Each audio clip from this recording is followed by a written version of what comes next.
नकल कानून बनाकर उसको कहना कि हमने सशक्त नकल कानून बनाया है, और वो सशक्त नकल कानून नकल कराने वालों को ही शक्ति अगर दे रहा है, तो काहे का सशक्त कानून कि जो पिलाएगा कच्ची, वोट ना पक्की समझे पक्की, और जो देगा मुर्गा छोल के, वोट ले ले खोल के।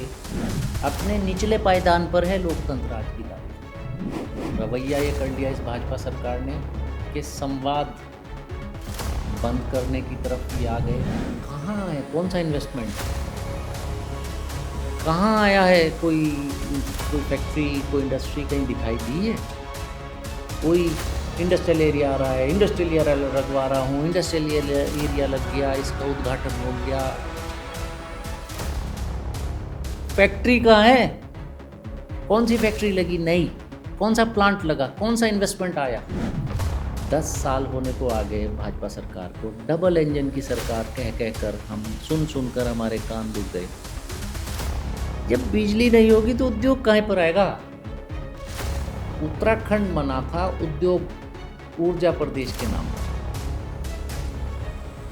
आज उत्तराखंड पावर डेफिसिट स्टेट है। ये कांग्रेस की सरकार जाने के बाद भारतीय जनता पार्टी की सरकार ने दूसरी बार में डबल इंजन, बार बार बोल रहा हूँ डबल इंजन, क्या किया?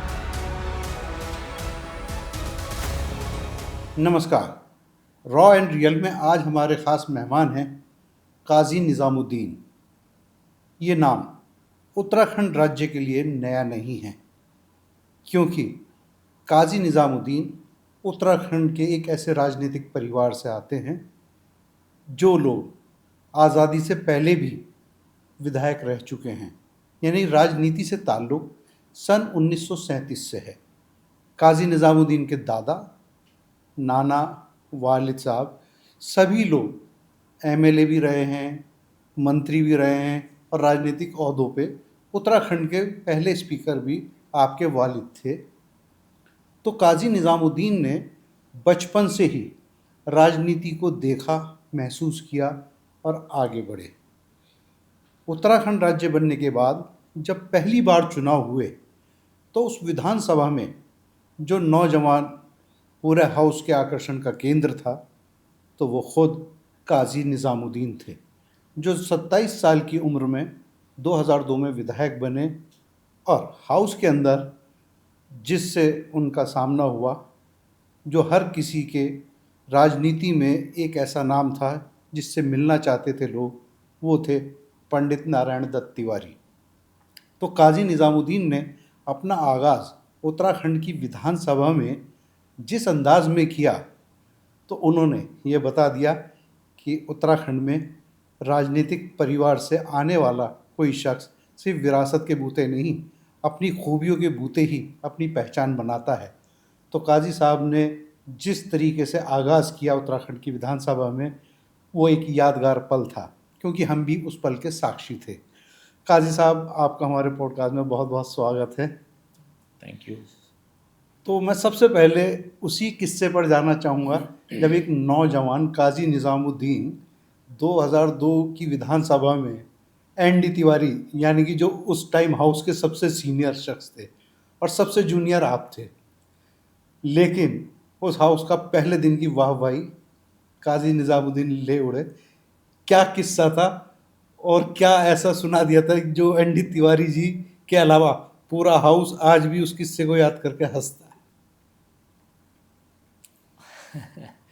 वो हाउस उत्तराखंड के ही सीनियर मोस्ट नहीं थे उस टाइम, देश के सबसे सीनियर पार्लियामेंटेरियन थे पंडित नारायण दत्त तिवारी जी। और मेरे लिए तो एक बड़ी फ़ख्र की बात थी नारायण दत्त तिवारी जी के साथ सदन में बैठना। अम, जैसे ही मैं चुनाव जीतकर विधानसभा में पहुंचा, तो सभी लोग, गवर्नर्स एड्रेस होता ही है पहले, और उस पर फिर स्पीचेस शुरू होती हैं। तो सभी लोगों ने पंडित जी को मुख्यमंत्री बनने की बधाई देना शुरू किया। जब ये सोशल मीडिया का कॉन्सेप्ट नहीं था कि सोशल मीडिया पर आप बधाई दे दें, तो मौके पर ही सब लोग, चाहे सत्ता पक्ष के थे, अपोजिशन के थे, भगत सिंह कोश्यारी जी लीडर ऑफ अपोजिशन थे, उन्होंने स्पीच इनिशिएट की। और उन्होंने सब ने कि पंडित जी आपको बधाई, आप उत्तराखंड के पहली सीएम बने हैं। हालांकि उससे पहले तो इंटरिम विधानसभा थी। तो मैं सुनता रहा। मेरा नंबर जब बोलने का आया तो पंडित नरेंद्र तिवारी जी 3 बार यूपी, जब हमारा पूरा प्रदेश यूपी होता था तो अविभाजित प्रदेश था, तो यूपी के मुख्यमंत्री रहे थे। तो मैंने कहा माननीय मुख्यमंत्री जी, आप उत्तराखंड के मुख्यमंत्री बने, आपको मैं बधाई देना चाहता हूँ। और लेकिन बधाई देते हुए मेरा दिल दुख रहा है। तो उन्होंने तिरछी निगाह से मेरी तरफ देखा कि क्या बात है, दिल दुख रहा है। मैंने कहा एक बार एक किस्सा मेरे याद आ गया कि एक बार एक शख्स बार में बैठकर अपने दोस्तों के साथ शराब पी रहा था, और शराब इतनी पी कि शराब के नशे में जब वो धुत हो गया तो उसने शराब के नशे में बड़बड़ाना शुरू कर दिया, यार मेरी पत्नी ने मुझे लखपति बना दिया। यार बड़ी तकलीफ़ से वो बोला, मेरी पत्नी ने मुझको लखपति बना दिया। और ये कहकर वो रोने लगा। उसके साथियों ने कहा, तुम्हें तो खुश होना चाहिए कि तुम्हारी पत्नी ने तुमको लखपति बना दिया, तुम रो क्यों रहे हो? मैंने कहा खुश कैसे हूँ, पहले तो मैं करोड़पति था। तो मैंने कहा मान्यवर, आप 83 ज़िलों के मुख्यमंत्री थे, आपको 13 ज़िलों का मुख्यमंत्री लाकर बना दिया गया। अब बहरहाल मुख्यमंत्री बने हैं, बधाई तो देनी बनती है, लेकिन बधाई देते हुए मेरा दिल दुख रहा है। आप करोड़पति से आपको लखपति बना दिया। तो बहुत हंसे, पूरा सदन हंसा। और उसके बाद मिसेस इंदिरा हृदयेश उस टाइम पार्लियामेंट्री अफेयर्स मिनिस्टर थीं। वो भी मेरे फादर, और वो दोनों लोग 1974 में इकट्ठे इलेक्ट हुए थे। वो एमएलसी बनी थी, मेरे फादर 1974 में एमएलए बने थे। तो मुझे उन्होंने उसके बाद अपने रूम में बुलवाया, खबर आई, मैं चला गया। तो कहने बहुत शाबाशी दी उन्होंने। तो नेक्स्ट डे की बात है, तो मेरा आज भी मुझे याद है, वो अखबार मेरे पास होगा, फ्रंट पेज पर वो मेरी स्पीच छपी थी। दैनिक जागरण और अमर उजाला होते थे, बहुत ज़्यादा अखबार उस टाइम होते नहीं थे। तो उन्होंने मुझे शाबाशी दी बहुत, और कहा कि 1974 से मैं देख रही हूँ 3 लोग, मेड इन स्पीच बोलते हैं पहली स्पीच को, कि मेड इन स्पीच के बाद 3 लोगों को मैंने फ्रंट पेज छपते देखा। तो उन्होंने बताया, एक उसमें से एक मेरे फादर का नाम था, एक इंदिरा हृदयेश जी का खुद का नाम उन्होंने लिया, एक गवर्नर साहब जिनकी अभी डेथ हुई है, सतपाल मलिक साहब, उनका उन्होंने नाम लिया। कि 3 लोगों को मैंने मेड इन स्पीच पर छपते देखा। और बड़े लंबे अरसे के बाद आज चौथा तू है जिसको फ्रंट पेज अखबार की खबर मिली है। तो काफ़ी अच्छी उस दिन वो परफॉर्मेंस रही होगी। तुक्का लग जाता है कभी कभी। तो काजी साहब, 2002 में जब आप पहली बार विधायक चुनकर गए थे, तो एकदम नए विधायक होने के नाते हेजिटेशन होता है, डर होता है। तो जब आपने पहली बार हाउस में कदम रखा और पूरी वाहवाही ले उड़े, और उसी टाइम ये संकेत मिला कि काजी भविष्य का एक सफल नेता है, लेकिन आपके खुद के मन में क्या था जब आप हाउस के लिए निकले थे? नहीं, कोई डर तो नहीं था। मैं अंदाज़ा था कि हाउस में जाना है, ये भी अंदाज़ा था। सामने दिग्गज लोग बैठे हैं, पंडित नरेंद्र तिवारी जी थे, मिसेस इंदिरा हृदयेश जी थीं, और लीडर ऑफ अपोजिशन कोश्यारी जी थे। तो एक से एक वहाँ यूपी के टाइम के बड़े मजबूत कद्दावर लोग थे। और उस विधानसभा के बारे में मैं कहूँगा कि विधानसभा ही गज़ब की थी वो, और जो डिबेट्स और जो इश्यूज़ उसमें उस समय रखे गए वो आज नहीं हैं, ये भी मैं कहूँगा। और यशपाल आर्य जी उस टाइम स्पीकर थे, वो भी यूपी में मेरे फादर के साथ कई बार एमएलए रहे हैं। तो मेरी एक बहुत इंटरेस्टिंग इसमें भी एक स्टोरी ये है कि जब मैं पहली बार हाउस में पहुंचा, और उस दिन अंदाज़ था कि मैं बोलूँगा, तो ये छोटी सी लॉ विधानसभा का अंदर से मंडप छोटा सा है, तो हाउस 11 बजे शुरू होता है, मैं 10:30 के लगभग पहुंच गया, थोड़ा एंजाइटी तो थी। तो मुझको मीडिया से आवाज़ ऐसे इशारा करके बुलाया, तो वहाँ ग्लास वगैरह लग गया जब ग्लास नहीं था। उन्होंने बुलाया, बुलाने के बाद कहा कि हम आप में काज़ी मोहिउद्दीन जी का अक्स देखते हैं, और बड़े बड़े दिग्गज उसमें पत्रकार थे। आ, कई लोग नहीं हैं मौके पर, आज इस दुनिया में नहीं हैं, विकास धूलिया जी और कई ऐसे लोग थे। तो उन्होंने कहा कि हम आप में काज़ी मोहिउद्दीन साहब का अक्स देखते हैं, मेरे फादर का, और उनकी कमी आपको विधानसभा में पूरी करनी होगी, और अगर आप अच्छी परफॉर्मेंस नहीं देंगे तो अंदर आपका क्या होगा हमें नहीं मालूम, लेकिन हम आपको हूट करेंगे बाद में, हाउस में तुम कर नहीं पाएंगे। तो मैंने कहा साहब वो 30 साल का एक्सपीरियंस उनको था, अब मुझे तो 30 मिनट का तो होने दो, फिर हूट की बात करना, आप तो मुझे अभी से प्रेशर में ले रहे हैं। तो खैर प्रेशर तो था मुझ पर, लेकिन कुदरत ने मदद की और होता चला गया। लेकिन मेरी एक मुझको उस वक्त बड़ी अच्छी बात थी, ये मैं आपके पॉडकास्ट के थ्रू मैं जनता तक पहुंचाना चाहूँगा। वो विधानसभा और आज की विधानसभा को मैं आपके सामने कंपेयर ज़रूर करूँगा। मेरा अगला सवाल यही था कि 2002 की विधानसभा और आज की विधानसभा में कितना चेंजेस आ गया और क्या क्या चेंजेस आए। मैं वो मैं आपके सामने चेंज रखना चाहूँगा। पर्सनल नहीं लेते थे, सपोर्ट करते थे। इशू अगर है तो सत्ता पक्ष और विपक्ष गंभीरता से एक दूसरे की बात सुनता था, गंभीर होते थे। कोई इशू, यकीनन विपक्ष ऐसा इशू लेकर आता था जो सरकार को चुभता था, लेकिन वो सुनते थे। प्रकाश पंत जी एक बड़े पार्लियामेंटेरियन हुए हैं यहाँ के, और संसदीय ज्ञान उनको था, वो हमको गाइड करते थे। मिसेस इंदिरा हृदयेश हमको गाइड करती थी, मगर सत्ता पक्ष भी गाइड करता था, विपक्ष भी गाइड करता था, और ये नहीं मुझको गाइड करता था।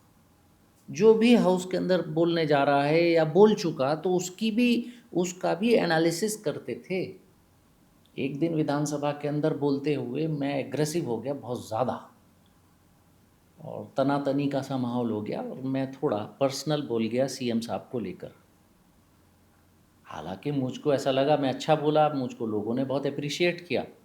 प्रकाश पंत जी मुझको एक तरफ ले गए हाउस के बाद लॉबी में।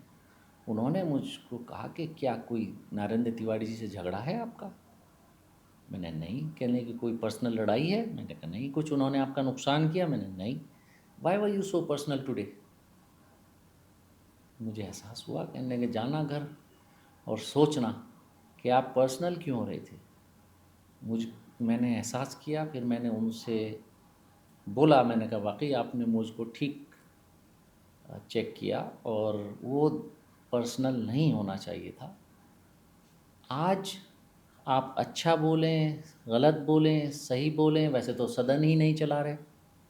इन्होंने तो रवैया ये कर लिया इस भाजपा सरकार ने कि संवाद बंद करने की तरफ ये आ गए। नगर पालिका या म्यूनिसिपल कॉरपोरेशन या बोर्ड, ब्लॉक का या इसका ज़िला पंचायत का बोर्ड होता है, ऐसे घंटा आध घंटा मीटिंग चले, तो इस फॉर्मेट में विधानसभा को ला रहे हैं। जब तक संवैधानिक संकट उत्पन्न नहीं होगा 6 महीने का, तो ये सदन नहीं बुलाते,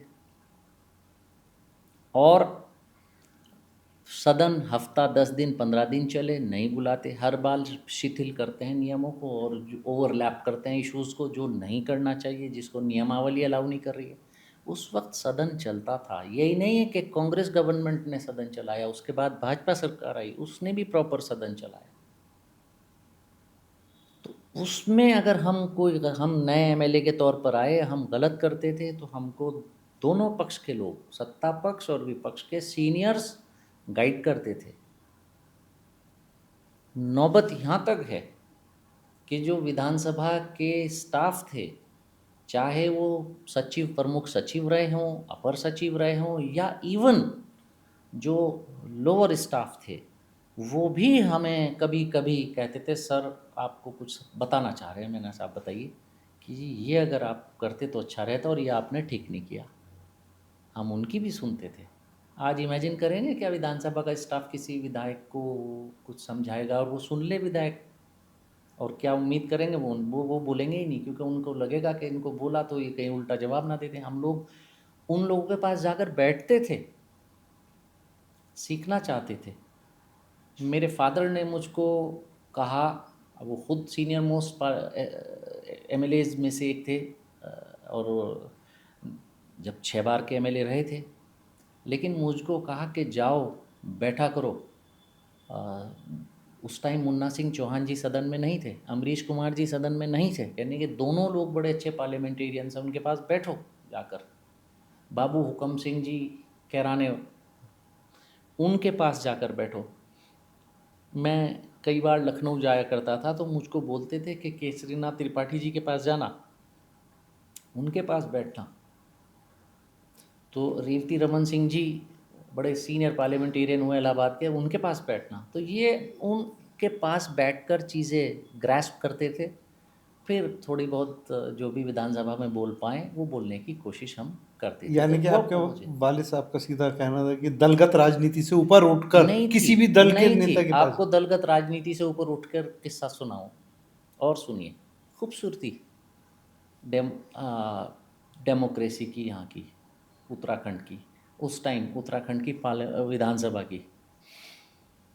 मैं विपक्ष का विधायक, और भाजपा की सरकार 2007 में विधानसभा का सत्र शुरू हुआ।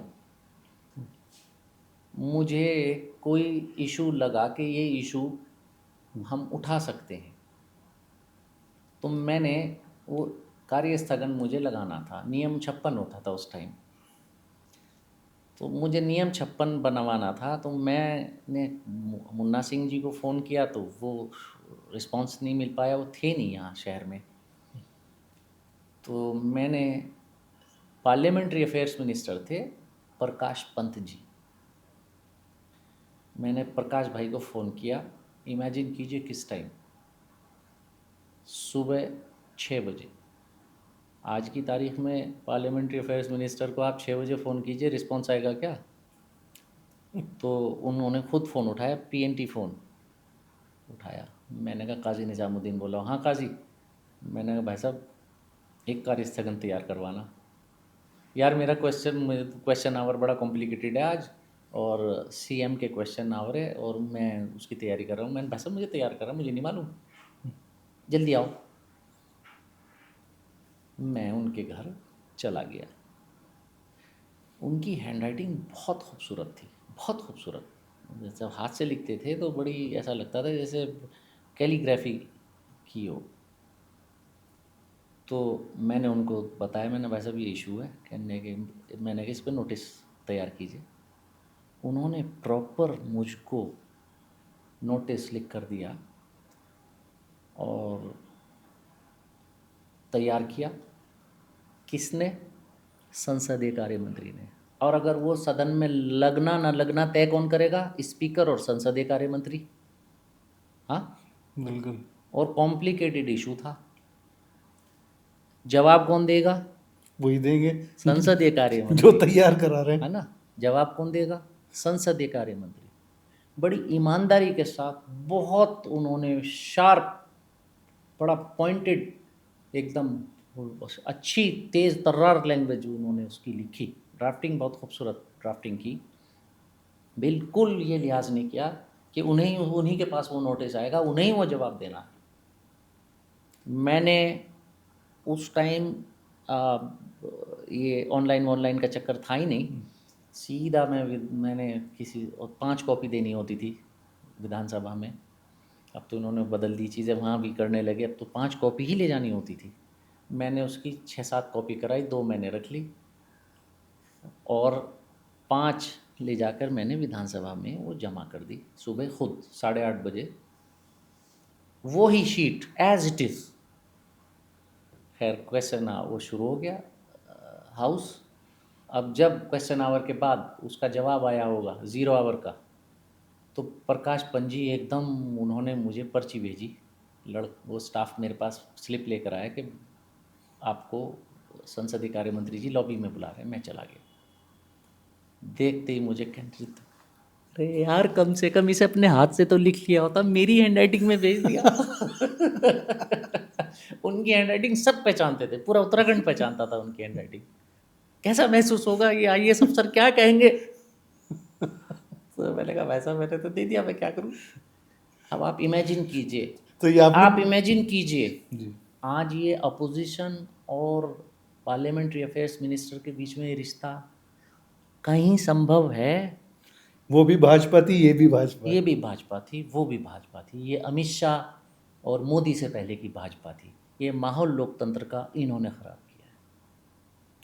हम डेमोक्रेसी, वो वाली डेमोक्रेसी चाहते हैं, और वही डेमोक्रेसी जो थी वो उत्तराखंड के जो आंदोलनकारी, जो शहीद उत्तराखंड आंदोलन के हैं, उनके सपनों का वही उत्तराखंड है जहाँ संवाद हो, जहाँ डायलॉग हो, जहाँ दलगत राजनीति से ऊपर उठकर चर्चाएं हों। वो उत्तराखंड अब नहीं रहा। एक इंसिडेंट और सुनाता हूँ मैं आपको, जी देखिए डेमोक्रेसी का उस टाइम का। जी पंडित नारायण दत्त तिवारी जी सीएम थे। मैंने एक बड़ा गंभीर इशू उठाया और उठाने के बाद वो इशू जब तक यहाँ वॉकआउट नहीं हुआ था हाउस में, हमने सोचा आज इसका भी इस्तेमाल करके देखो वॉकआउट क्या होता है। तो हमने वॉकआउट कर दिया। तो इशू तो था गंभीर, लेकिन इतना गंभीर नहीं था कि वॉकआउट किया जाए। सरकार, अक्सर ऐसा होता है कि सरकार जवाब देने से बचती भी है, ये व्यवहारिक कभी कभी बातें होती हैं। वो हुई, हमने खड़े होकर मैंने कहा साहब, मैंने कहा सरकार से के जवाब से मैं संतुष्ट नहीं हूँ, और मैं और मेरा दल हम इसके जवाब के विरोध में बहिर्गमन करते हैं। मैंने बहिर्गमन करके उठा तो पंडित जी ने एकदम उठे, हैं मतलब इतना उनका रिएक्शन वॉज स्पॉन्टेनियस, हैं ये रिएक्शन था। उन्हें इस शॉक लगा कि ये हुआ क्या। खैर फिर हम सदन में आ गए, व्यवस्थित हो गया सदन चलने लगा। लंच आवर हुआ, तो लंच आवर में मुझको खबर आई कि साहब माननीय मुख्यमंत्री जी ने अपने ऑफिस में आपको याद किया। मैंने सोचा क्या होगा, मैंने चलो चलते हैं, मैं चला गया। इसमें भी एक और खूबसूरती देखी आप, उनकी एज और मेरी एज। मैं पहली बार का एमएलए और वो सन 1952 से लगातार या किसी न किसी सदन में है। तो ऐसे दरवाज़ा है, वो ऐसे ही 2 कुर्सियाँ बिछी थी, वो एक कुर्सी पर बैठे थे, कोई अधिकारी उनके बराबर में खड़े थे, वो फाइल कर रहे थे। तो जैसे ही मैं दरवाजे से एंटर हुआ तो उनको खड़े होने में दिक्कत होती थी, तो उन्होंने धीरे धीरे ऐसे खड़ा होना शुरू कर दिया। मैंने महसूस किया कि वो मुझको देखकर खड़े हो रहे हैं, और वो आधे खड़े हुए ही थे। मैंने भाग कर आकर उनके यहाँ हाथ रख दिया, और आधा घंटा पहले मेरी उनके बीच में तकरार हुई भी है, मैंने वॉकआउट किया हुआ है, आप देखिए। मैंने उनके यहाँ हाथ रख दिया, मैंने साहब आप मुझे शर्मिंदा मत कीजिए, आप क्यों खड़े हो रहे हैं। नहीं नहीं नहीं, मैं आपके लिए नहीं खड़ा हो रहा हूँ, मैं उस जनता के लिए खड़ा हो रहा हूँ जिसका आप प्रतिनिधित्व करते हैं।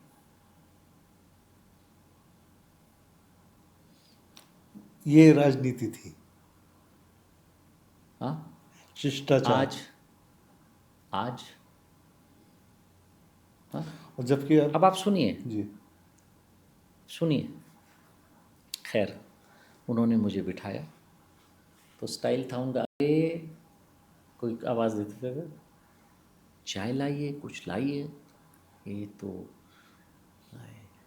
छेड़ा उन्होंने मुझे पिछली वो करोड़पति वाला इशू, कहने गए ये तो युवा करोड़पति महोदय आए हैं। उनको याद था। एनीवे मैं बैठ गया। ये आज आपने क्या किया? आपने बहिर्गमन किया। आपको मैं बताऊं, बहिर्गमन कोई ऐसा तरीका नहीं है जो आप किसी भी विषय पर करते हैं, बड़ा गंभीर विषय है।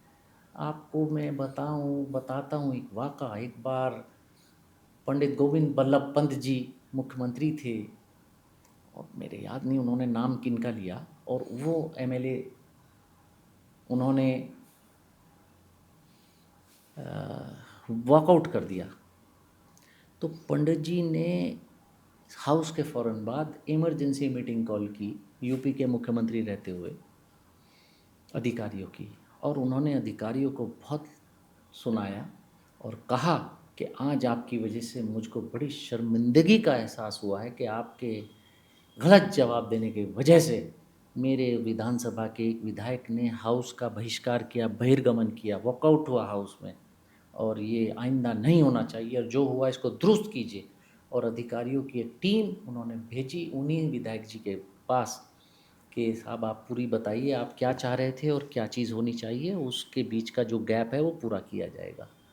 और उस पर तुरंत अमल करवाया गया। पंडित गोविंद बल्लभ पंत जी ने इतनी सीरियसली उस वॉकआउट को लिया।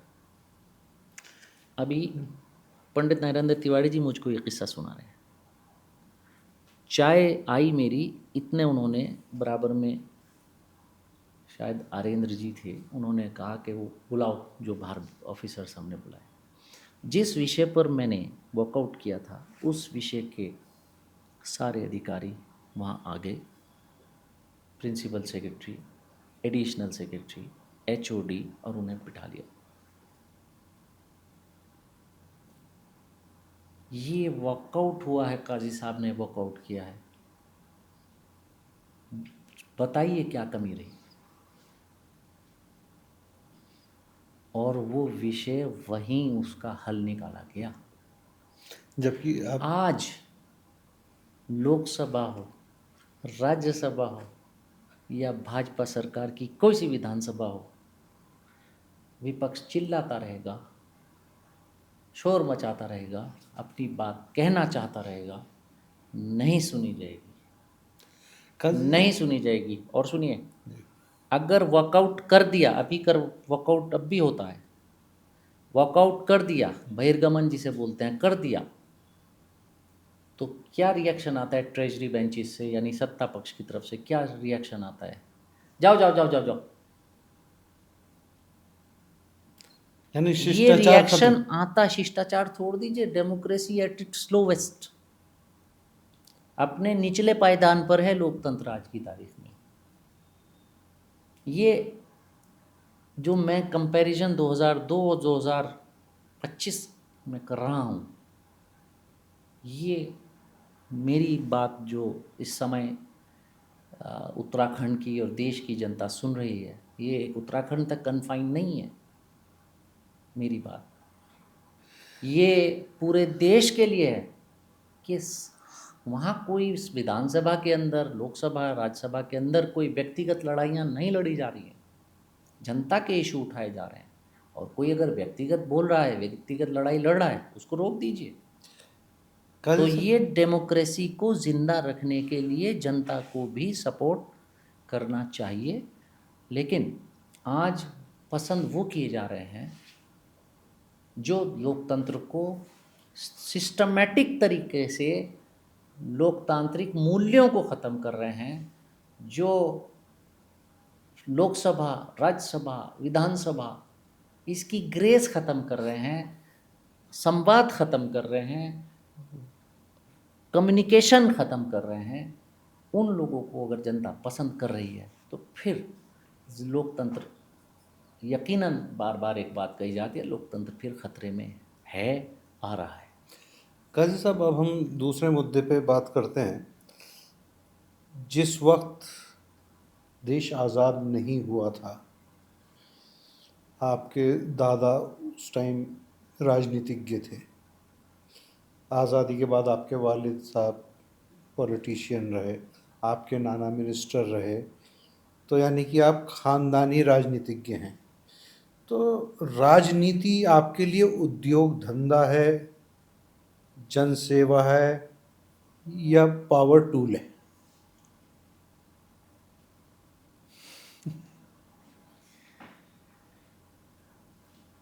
मेरे परदादा जी के पास 1914 में गाड़ी हुआ करती थी, और ये ज़बान दराज़ी नहीं है, वो गाड़ी तो मेरे पास नहीं है लेकिन उसके पेपर्स आज भी हैं। ज़िला सहारनपुर होता था। और ये जब की बात मैं आपको बता रहा हूँ, जब कलेक्टर के पास गाड़ी नहीं होती थी। मेरठ कमिश्नरी हमारी होती थी, मेरठ कमिश्नर के पास गाड़ी नहीं होती थी। ये उस वक्त की बात बता रहा हूँ। यानी आज उस गाड़ी की अहमियत 2100 साल बाद या 110 साल बाद, ये मानिए ऐसी जैसे अब किसी के पास हेलीकॉप्टर हो। ठीक है, यानी इतनी प्रॉपर्टी उन लोगों के पास थी। जो गाड़ी का मेरे दादाजी, मेरे परदादाजी और मेरे फादर की गाड़ी का साइज़ था, वो साइज़ घटा है, बढ़ा नहीं। ऐसा नहीं है मेरे पास कुछ कम है। उन्हीं मेरे पास जो मेरी एंसेस्ट्रल प्रॉपर्टी है, वो भी खुदा का शुक्र है आज भी उत्तराखंड में वो एक मकाम रखती है मॉनेटरी वाइज। तो ये सारी पॉलिटिक्स से मॉनेटरी कमाई, वाइज, हाँ। सारी आमदनी जो हुई, सन 2000 सारी सन सारी 1914 में कौन सी राजनीति से कमाई होगी किसी ने? 1914 में कौन सी राजनीति से कमाई होगी किसी ने? उन्होंने कौन सी राजनीति में गाड़ी दे गया होगा कोई? तो तो भाई उनके पास थी ना, वो इनहेरिट होते होते मेरे पास आई। लेकिन आते आते ग्रेजुअली इतनी कम हो गई, मेरे पास मेरे पिताजी से आते आते ग्रेजुअली इतनी कम हो गई कि आप मेरे कहने पर मत जाकर जो मेरी पेपर्स हैं, जो एटलीस्ट हर इंसान को दिखाने होते हैं, जो आज मेरे 2022 में, 2024 में, और संभवतः अगर पार्टी ने मुझको मौका में दिया और 2027 में मैं चुनाव लड़ा, तो आप तीनों चुनाव के मेरे पेपर्स कंपेयर कर लीजिए। सर्किल रेट पर मत जाना, संख्या कितनी है संपत्ति की, वो घटी है या बढ़ी है, इस पर जाइएगा। तो सर्किल रेट तो सरकार कभी भी बढ़ा देगी। नहीं, विधायकों को तो आमदनी करने के लिए सिर्फ रुतबा ही काफ़ी होता, कागजों की ज़रूरत नहीं होती। होता होगा, उसको कोई मने नहीं करता। पत्रकारों को भी बहुत रुतबा काफ़ी होता है, आप भी पत्रकार हैं। और सुनने में आता है कि पत्रकार भी बड़े, आज की तारीख में अगर देहरादून में हम नाम सुनते हैं, दिल्ली से लेकर यहाँ तक, तो अब आप किस कैटेगरी में हैं ये आपको अपने आप परिभाषित करना होगा।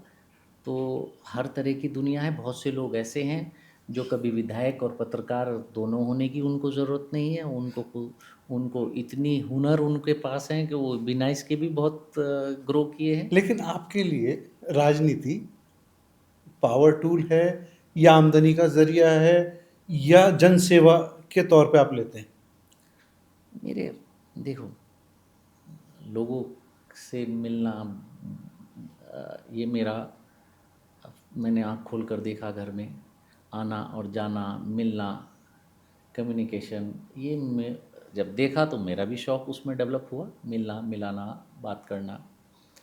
और ये चीज़ तो अभी 10 एक साल से हुई है, 10 एक साल से। 10 साल पहले, 15 साल पहले नहीं था, ये डिस्कशन ही नहीं था, ये टॉपिक ही नहीं था। भ्रष्टाचार भी कोई करता होगा तो इतना करता होगा, ऐसे ये चीज़ें अभी आई हैं कि वरना बहुत चुनाव बहुत सस्ते थे। चुनाव इतने सस्ते थे जिसका कोई ठिकाना नहीं। और आज भी कुदरत की मुझ पर मेहरबानी है कि मेरे सामने करतार सिंह बढ़ाना जैसे लोग कहते हैं कि उनका खनन का काम है, और हरियाणा से उनको लेकर चुनाव लड़ाने के लिए सरकार लाई, और कहते हैं कि उनके पास बेशुमार पैसा है, और लोग ये भी कहते हैं, आप जाकर वहाँ पता करिए, कि बेशुमार पैसा उन्होंने इस बाई इलेक्शन में खर्च किया। और मैं समझता हूँ कि जितना बेयर मिनिमम खर्च किया जा सकता था, मेरा उससे कम खर्चा हुआ। नौबत यहाँ तक थी कि झंडा नहीं था मेरा, कहीं देखा नहीं होगा किसी ने, ना बच्चों के पास बिल्ले थे, ना कोई पोस्टर था, ना कोई सड़क पर कोई होर्डिंग, ना कोई बैनर लगा था, ना गाड़ियाँ थी, ना गाड़ियाँ चलीं। तो बेयर मिनिमम, ना कोई रैली की, ना कोई जलसा किया, ना कोई जुलूस किया। तो ये सारी चीज़ें बिना किए जनता ने प्यार दिया। तो मैं आज भी, मैं अपने विधानसभा सर्कल का, मंगलौर का, अपने ज़िले का, और मैं अपने सभी जो मेरे सहयोगी साथी हैं, जो पूरी विधानसभा सर्कल का, मैं इस बारे में मैं आभारी हूँ कि मुझ पर उनकी मेहरबानी बनी रहती है। वरना अगर पैसा मायने रखता, तो यकीनन मैं ये चुनाव जीतना तो छोड़ दीजिए, मैं लड़ने की भी जुर्रत नहीं कर सकता था। काजी साहब, उत्तराखंड राज्य में माना जाता है चंद पॉलिटिशियन बहुत अच्छे पार्लियामेंट्रियन हैं। उन चंद लोगों में मुन्ना सिंह चौहान का नाम, आपका नाम, सुबोध उनियाल जी का नाम लिया जाता है, और आपको बहुत अच्छा पार्लियामेंट्रियन कहते हैं, बहुत अच्छा राजनीतिज्ञ माना जाता है आपको। तो मैं ये जानना चाहता हूँ कि जब जनता का इतना भरोसा है, तो आपकी एक अपनी सोच के तहत भ्रष्टाचार किसे कहते हैं और ये कैसे जन्म लेता है? क्या इसका खात्मा कभी संभव है?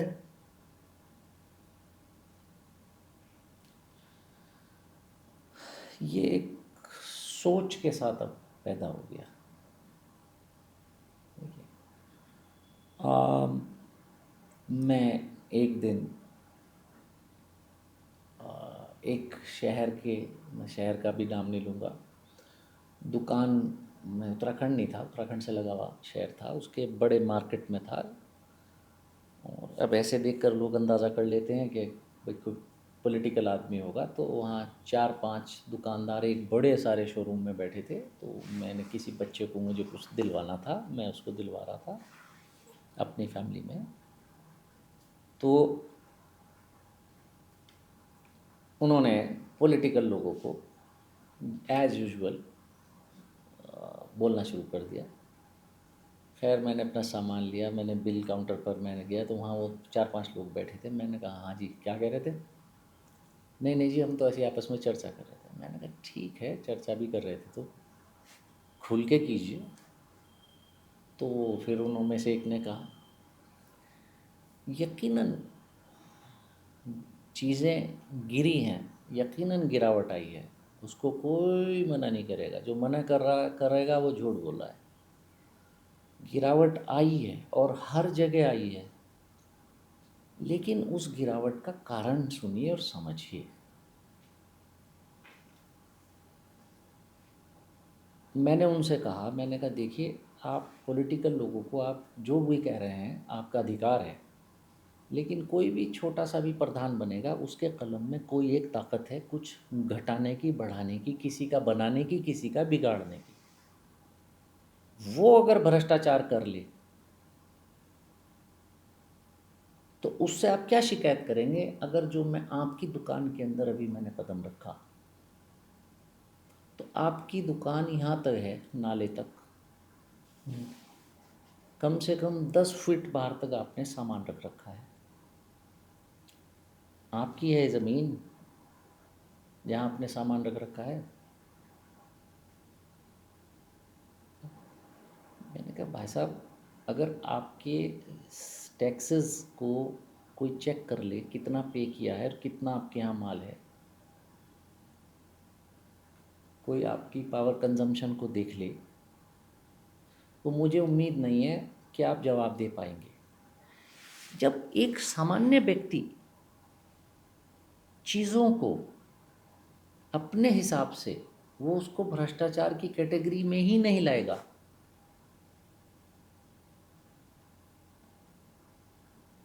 समाज तो यही है ना। एमएलए एमपी कोई रिवॉल्वर लेकर किसी के कान पर कनपटे पर रिवॉल्वर रखकर तो वोट देकर जीत कर नहीं आ रहे ना, जनता जिता रही है ना। हम्म। अब अगर अगर समाज की सोच ये हो गई, पहले मैंने अपने फादर से पूछा, मैंने उनसे चाहा कि 2009 का लोकसभा चुनाव वो लड़े हरिद्वार से, मेरी इच्छा थी। मैंने उनसे बहुत इसरार किया, मैंने कहा आप लड़िए, आप ट्राई कीजिए, लोकसभा लड़िए। आप 6 बार एमएलए रहे हैं, 2002 तक रहे थे। उन्होंने साफ मना कर दिया कि नहीं। मैंने कहा आपकी इतनी एज भी नहीं है, उनकी बहुत ज़्यादा एज नहीं थी उस टाइम, उनकी एज थी 65 साल। उनकी एज थी उस टाइम 65 साल, तो अभी भी नहीं मैं मान सकता कि एमपी बनने के लिए बहुत ज़्यादा है। 75 भी ज़्यादा नहीं मानी जा रही अभी तो मैंने उनसे बहुत कहा, उन्होंने मुझे कहा मैं नहीं लड़ूंगा, मुझे कोशिश भी नहीं करनी। मैंने उनसे पूछा क्यों नहीं करनी, उन्होंने कहा कि मेरा मिजाज नहीं अब इसमें। मैंने कहा रीज़न, उन्होंने कहा कि देखो जब मैंने राजनीति शुरू की, यानी उन्होंने सन 1974 में, तो उस वक्त कोई जनता के बीच में अगर ये मैसेज कन्वे हो जाए कि फ़लाँ शख्स चुनाव लड़ने वाला शराब पीता है, तो उसको लोग वोट नहीं देते थे। कारोबारी की बात नहीं हो रही, शराब पीता है तो पीने भर से भी उसको लोग, उसके वोटों में गिरावट शुरू हो जाती थी, और उसको सामान्य रूप से पार्टियां भी बचती थी टिकट देने से, पार्टी कुछ सी भी हो। आज क्राइटेरिया है कि भाई आज तो ये पार्ट ऑफ कल्चर है शराब पीना।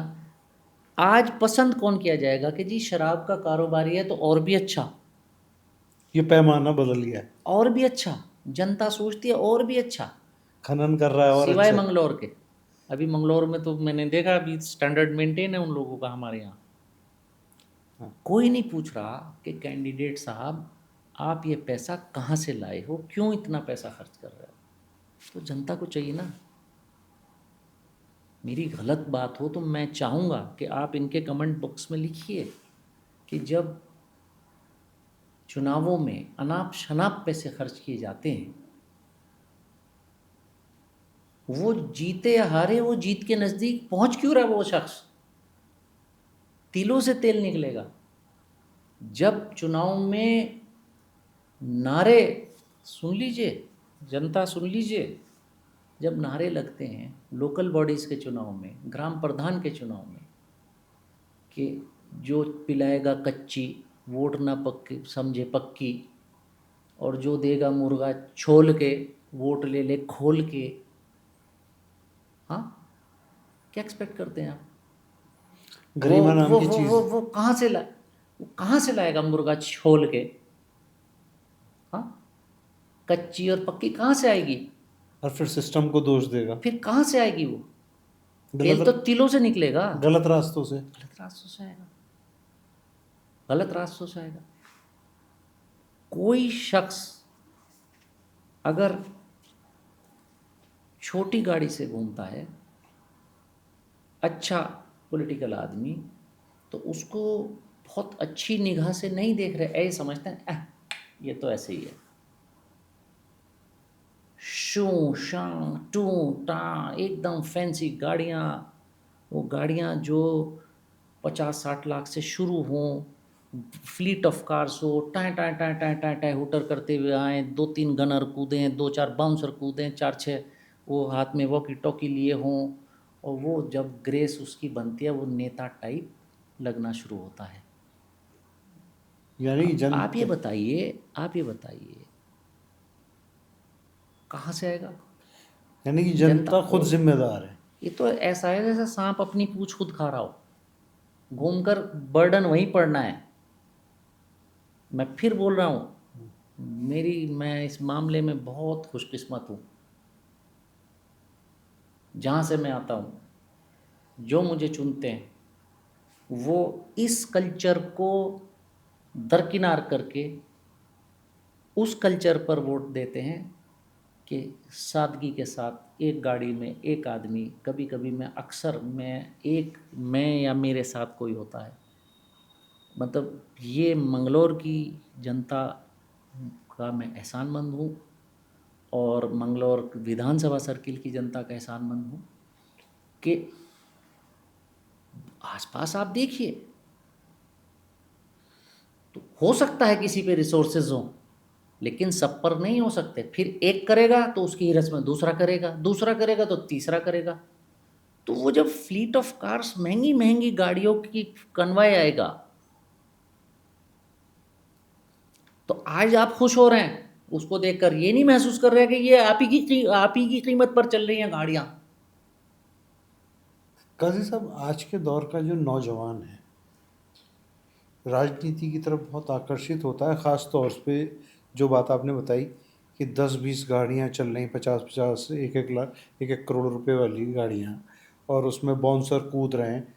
यानी कि एक ग्लैमर को देखकर आज का नौजवान राजनीति में आना चाहता है और कोशिश भी करते हैं। जिस वक्त आपने राजनीति शुरू की थी, उस वक्त नौजवानों की सोच राजनीति में आने के पीछे क्या होती थी, और आज के नौजवानों की सोच क्या है, और वो कितना कामयाब हो पाती है? ये ये चीज़ें बदलती रहती हैं, हर एक जनरेशन की अलग अलग सोच होती है, अलग अलग अप्रोच होती है। आप अगर लोगों की सोच को स्टडी करें, तो हमारी जनरेशन कुछ और सोचती थी। उस टाइम पढ़ते हुए होता था इंजीनियर बन जाए या डॉक्टर बन जाए, तीसरी पढ़ाई का ही नहीं पता था। फिर उसके बाद सिविल सर्विसेज में आ जाएं, आईएएस बन जाए, आईपीएस बन जाएं। तो जो आईएएस बनने की बात करता था उसको आईआरएस का पता नहीं होता था। अब लोग एआई से जुड़ गए हैं, हर एक के हाथ में नेट है। सभी कुछ जो अमेरिका में हो रहा है वो यहाँ मालूम है, दुनिया के हर कोने की उनको जानकारियाँ हैं। जिसको फिएट कार का मालूम नहीं होता था उसको लेम्बोर्गिनी का मालूम है। तो सब सब अपनी अपनी सोच रखते हैं। जब भी युवाओं में एक अपना आकर्षण था और राजनीति का, और आज भी युवाओं में आकर्षण है राजनीति का। उस टाइम आइडियल अलग अलग होते थे, कभी पंडित जवाहरलाल नेहरू आइडियल होते थे, फिर राजीव जी होते थे, कभी किसी के अटल बिहारी वाजपेयी भी होते थे।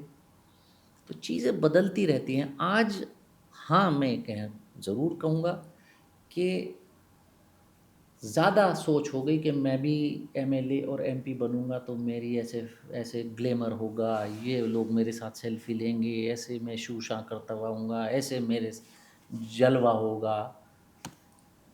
एक्चुअली एक्चुअली ये राजनीति का हिस्सा नहीं है। ना राजनीति इस पर हो सकती, ना राजनीति इस पर चल सकती। जो इस अप्रोच के साथ आया है वो उतनी ही तेज़ी के साथ चला भी जाएगा।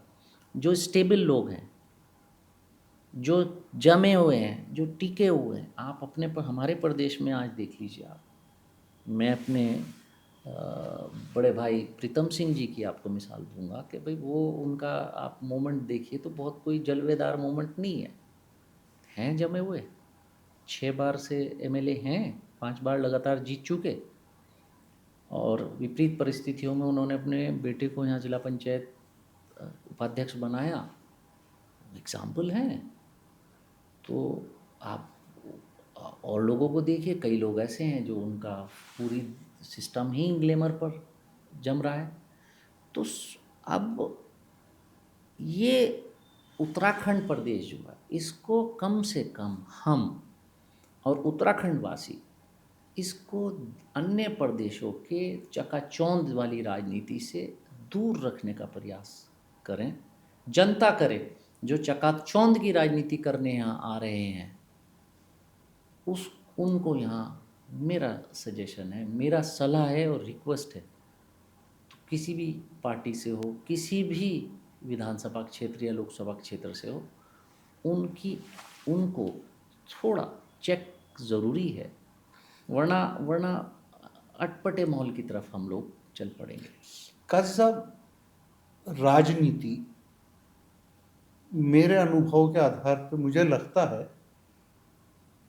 कि हिंदुस्तान में सबसे मुश्किल काम अगर कोई है तो वो राजनीति है। क्योंकि राजनीति में बिजनेसमैन भी आकर्षित होता है, प्रोफेशनल भी आकर्षित होता है, आम आदमी भी आकर्षित हो, यानी कि राजनीति में ग्लैमर है। लेकिन जब राजनीति को एग्जीक्यूट किया जाता है और उसे अमल में लाया जाता है, क्योंकि आप खानदानी तौर पे राजनीति से जुड़े हुए हैं, आपके दादा परदादा सब लोग जुड़े रहे,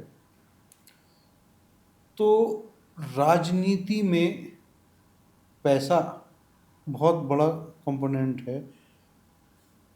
देखा जाता है कि शराब, खनन, पीडब्ल्यूडी के ठेके, बिजली के ठेके, इसमें पॉलिटिकल लोगों, ख़ास तौर पे एमएलए, एमपी, ब्लॉक प्रमुख, पार्षद, इन लोगों का वर्चस्व होता है।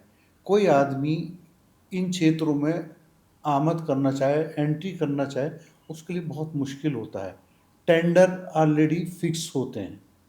ज़्यादातर जो ऑब्जर्वेशन हमारा है, आपका इस ओवरऑल परिदृश्य में क्या कहना है? बिल्कुल एक तरफ़ा ऐसा भी नहीं है, लेकिन आज के इस माहौल में काफ़ी चीज़ें सही हैं जो आप कह रहे हैं, और काफ़ी चीज़ें उतनी आगे बढ़ चुकी हैं जो आप नहीं बोल रहे हैं। और माहौल कोई बहुत अच्छा नहीं है, कोई बहुत सुहाना मौसम नहीं है, ये भी मैं कह सकता हूँ। लेकिन उन सारी चीज़ों के पीछे, मैंने पीछे भी बोला, मैं फिर बोल रहा हूँ कि जनता को देखना होगा कि जिसको वो चुनाव लड़ा रहे हैं या चुनाव में वोट देने जा रहे हैं, उसके पीछे वोट देने के पीछे क्या कारण है। छोटे से छोटा चुनाव, छोटे से छोटी पोस्ट का चुनाव और बड़े से बड़ी पोस्ट का चुनाव, मेंबर ऑफ पार्लियामेंट का सबसे बड़ा चुनाव है हमारे यहाँ डायरेक्ट, और मेयर का या एमएलए, पार्षद, चेयरमैन, कॉरपोरेटर,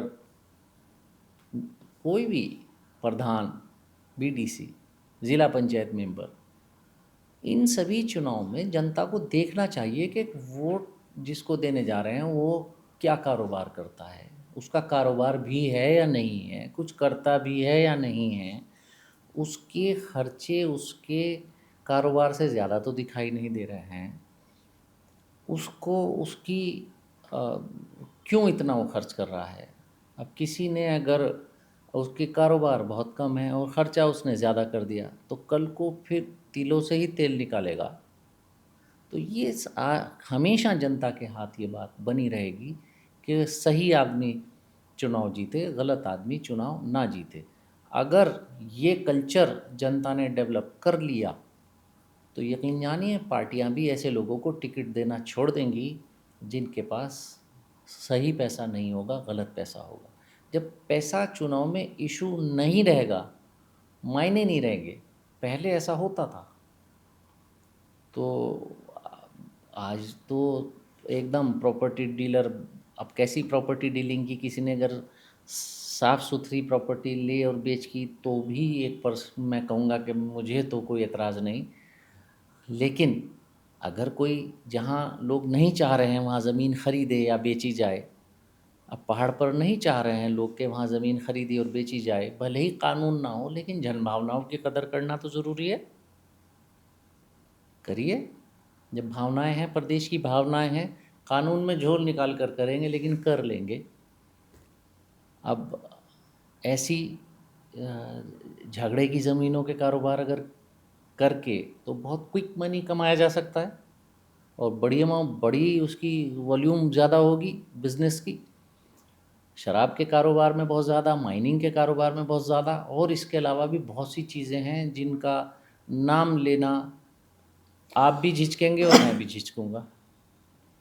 तो अब ठेकेदारियाँ हैं अलग अलग चीज़ों की, तो उन चीज़ों में अगर कारोबारों में लोग इन्वॉल्व हैं तो मुझे लगता है जनता को उस पर एक चेक लगाना चाहिए। वो लोग चुनाव ना जीतें तो कम से कम आने वाले वक्त का डेमोक्रेसी बेहतर हो सकती है। काजी साहब, जब से आप राजनीति में आए हैं तब से आपने बहुत सारे मुख्यमंत्री देखे हैं, बदलते दौर की राजनीति को जिया है, किया है और देखा है, तो उत्तराखंड के निर्माण से लेकर आज तक उत्तराखंड को एक विजनरी मुख्यमंत्री की सख्त ज़रूरत है।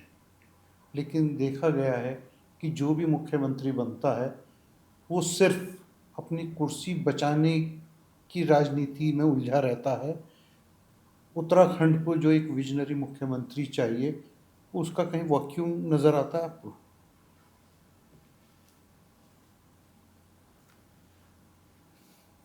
क्यों मेरे से लोगों को नाराज़ कराते हो? आप आप पूछ रहे हैं, बताना ज़रूरी है। बिना विज़न के तो प्रदेश चल नहीं सकता ना। आपकी सोच नहीं होगी, कैसे चलेगा स्टेट? जहाँ पर्सनल इंटरेस्ट हावी हो, कैसे चलेगा स्टेट?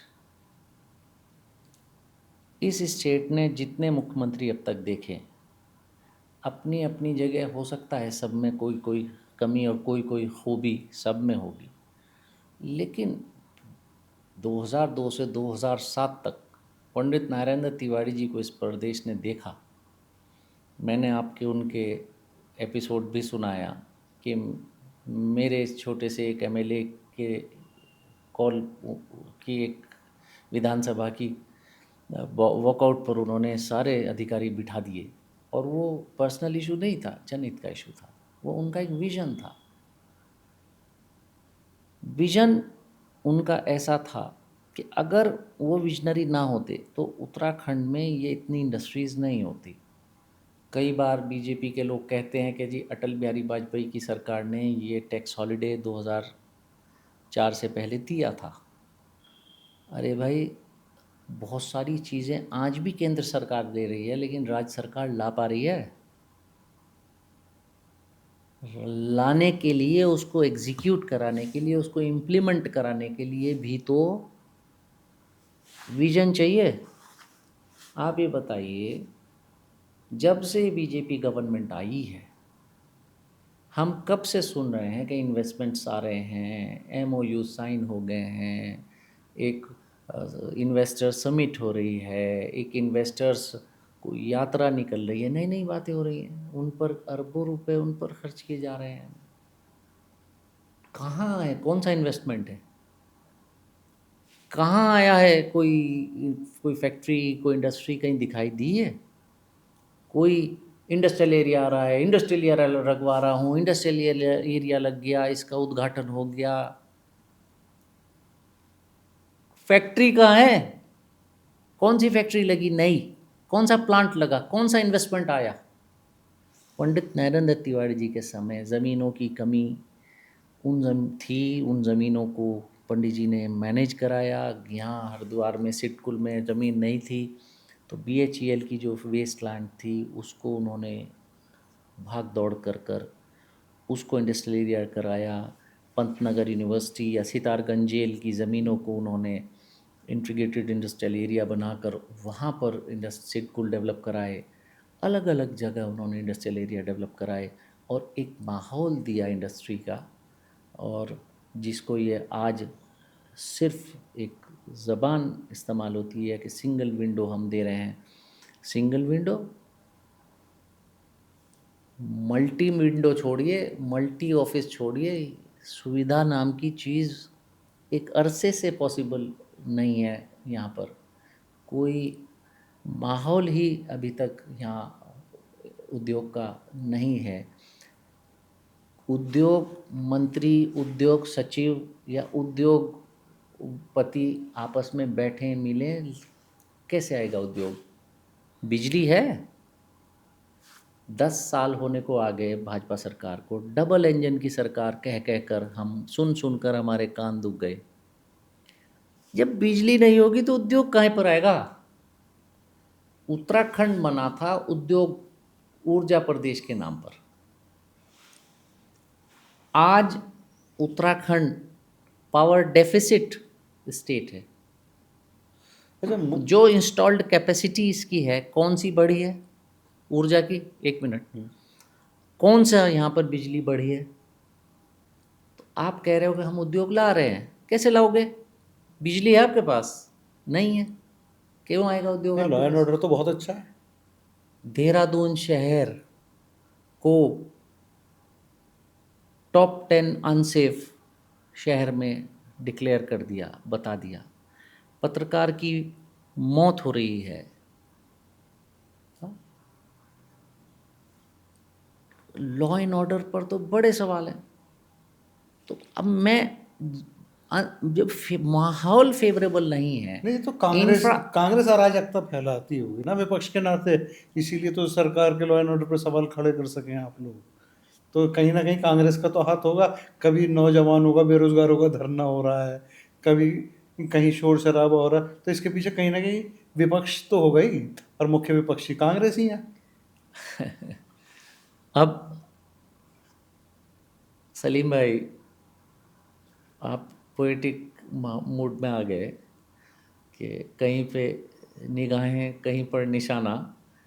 लेकिन माहौल ओवरऑल, क्योंकि बड़ा ये टॉपिक इतना गंभीर है, हम उत्तराखंड को लेकर, कांग्रेस बहुत गंभीर है, हम सब गंभीर हैं, और गंभीरता हमारी होनी भी चाहिए।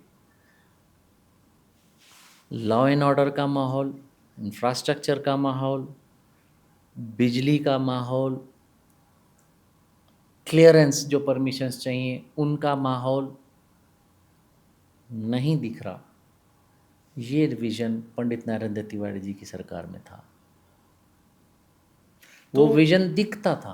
तो इसके अंदर तो सिस्टम दोषी है ना। ब्यूरोक्रेसी को आप अपने बचपन से देखते आ रहे हैं, तो बेसिकली जो सिस्टम है, सिस्टम और शासक दोनों अलग अलग चीज़ें हैं। सिस्टम ब्यूरोक्रेसी के हाथ में होता है, यानी कि अगर उत्तराखंड में ये तमाम समस्याएं आपके अनुसार हैं, तो इसके लिए सिस्टम दोषी है या शासक दोषी है? आपका चैनल है, आप इस चैनल में कोई एक पोस्ट होल्ड करते होंगे, कंपनी के डायरेक्टर होंगे या चेयरमैन होंगे, सीईओ कोई होंगे, कोई इसमें मैनेजमेंट में होंगे, और कोई वर्किंग स्टाफ होंगे, अलग अलग कैमरामैन होंगे, एडिटिंग टीम होगी आपकी, रिसर्च टीम भी होगी आपकी। ये बताइए कि अगर कोई एडिटर सही एडिटिंग नहीं कर रहा है, उनको एक विज़न तो आप देंगे ना। आपके विज़न के हिसाब से अगर एडिटिंग नहीं हो रही, क्या आप उस एडिटर को रखेंगे? क्या अगर आपके सिस्टम के हिसाब से वो कैमरामैन सही फ्रेम नहीं बना रहा, सही शूट नहीं कर रहा फिल्म, तो रखेंगे? सारा विज़न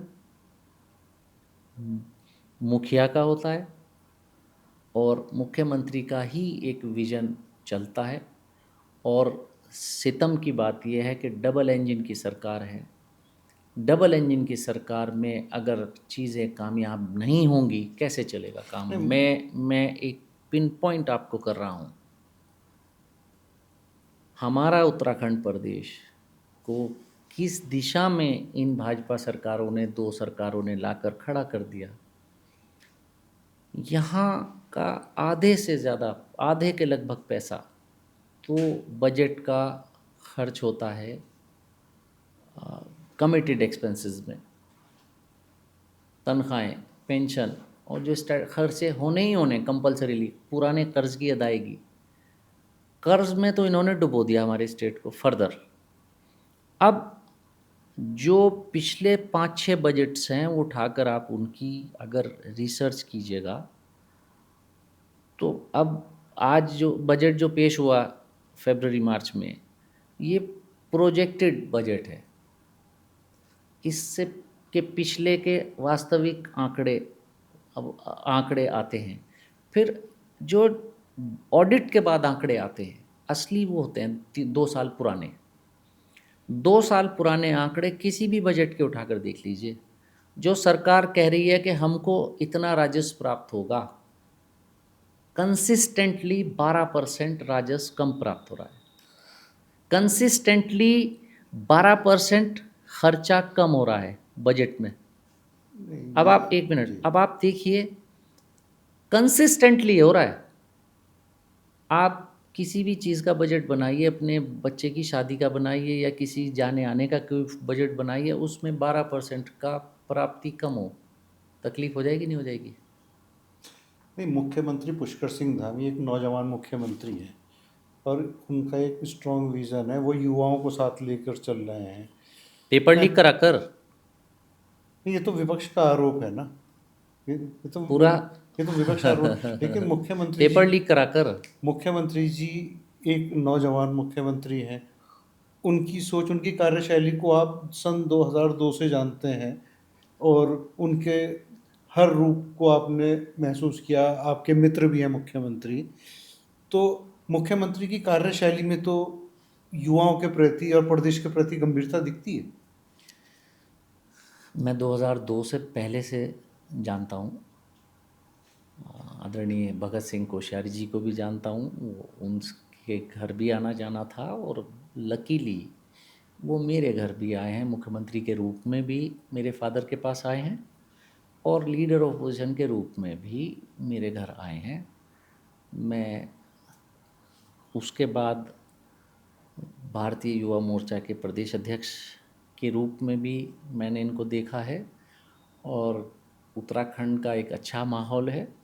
भले ही 2024 के चुनाव में दिल पर ले लिया हो सरकार ने, लेकिन उसके बावजूद भी व्यक्तिगत रूप से मैं एक बात कहना चाहूँगा कि व्यक्तिगत संबंध यहाँ मैं एटलीस्ट ख़राब नहीं होने देना चाहता, ना किसी और को ख़राब करने चाहिए। सभी के हमसे व्यक्तिगत संबंध हैं, हम लोग एक दूसरे से मिलते हैं, बात करते हैं, हंसते हैं, बोलते हैं, लेकिन सरकार की कार्यप्रणाली पर विपक्ष को अपने हमें हमें हम सवाल नहीं खड़े करेंगे, सकारात्मक अगर हम सुझाव नहीं देंगे तो फिर कौन देगा? वो कांग्रेस एक मुख्य विपक्ष है।